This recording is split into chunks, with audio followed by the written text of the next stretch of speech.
बिस्मिल्लाहिर्रहमानिर्रहीम।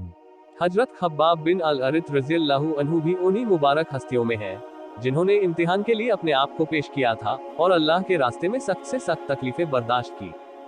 शुरू ही में 5-6 आदमियों के बाद मुसलमान हो गए थे, इसलिए बहुत जमाने तक तकलीफें उठाई।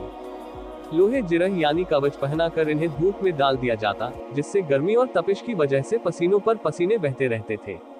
अक्सर औकात गर्म रेत पर सीधा लिटा दिया जाता, जिसकी वजह से कमर का गोश्त तक गलकर गिर गया था। यह एक औरत के गुलाम थे, उसको खबर पहुंची कि ये हुजूर सल्लल्लाहु अलैहि वसल्लम से मिलते हैं, तो उसकी सजा में लोहे को गर्म करके उनके सर को उससे दाग देती थी। हजरत उमर रज़ियल्लाहु अन्हु ने एक मर्तबा अरसे बाद अपने जमाना खिलाफत में हजरत खब्बाब से उनकी तकलीफों की तफसील पूछी, जो उनको पहुंचाई गई। उन्होंने कहा, मेरी कमर देखें। हजरत उमर रज़ियल्लाहु अन्हु ने कमर देखकर फरमाया कि ऐसी कमर किसी की देखी ही नहीं। इन्होंने अर्ज किया, मुझे आग के अंगारों में डालकर घसीटा गया, मेरी कमर की चर्बी और खून से वह आग बुझी।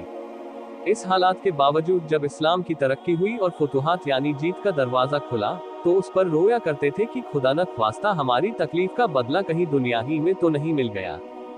हजरत खब्बाब रजी अल्लाह अन्हु कहते हैं कि एक मर्तबा हुजूर अक़दस सल्लल्लाहु अलैहि वसल्लम ने खिलाफ आदत बहुत लंबी नमाज पढ़ी। सहाबा रज़ियल्लाहु अन्हुम अजमीन ने उसके मुताल्लिक अर्ज किया तो हुजूर अक़दस सल्लल्लाहु अलैहि वसल्लम ने इरशाद फरमाया कि यह रगत व डर की नमाज थी। मैंने इसमें अल्लाह ताला से 3 दुआएं की, 2 उनमें से कबूल हुई और एक इनकार फरमा दिया। मैंने ये दुआ की कि मेरी सारी उम्मत कहत से हलाक न हो जाए, ये कबूल हो गई। दूसरी ये कि उन पर कोई ऐसा दुश्मन मुसलत ना हो जो उनको बिल्कुल मिटा दे, ये भी कबूल हो गई।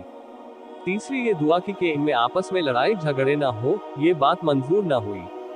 हजरत खब्बाब रज़ियल्लाहु अन्हु का इंतकाल 37 हिजरी में हुआ और कुफा में सबसे पहले सहाबी यही दफन हुए। एक बार हजरत अली रजी अल्लाह अन्हु का गुजर इनकी कब्र पर हुआ तो इरशाद फरमाया, अल्लाह खब्बाब पर रहम फरमाए, अपनी रगबत से मुसलमान हुआ और खुशी से हिजरत की और जिहाद में जिंदगी गुजार दी और मुसीबतें बर्दाश्त की। मुबारक है वो शख्स जो कयामत को याद रखे और हिसाब किताब की तैयारी करे और गुजारे के काबिल माल पर कनात मतलब काफी समझे और अपने मौला को राजी कर ले। हकीकत में मौला को राजी कर लेना उन्हीं लोगों का हिस्सा था कि इनकी जिंदगी का हर काम मौला ही की रजा के वास्ते था।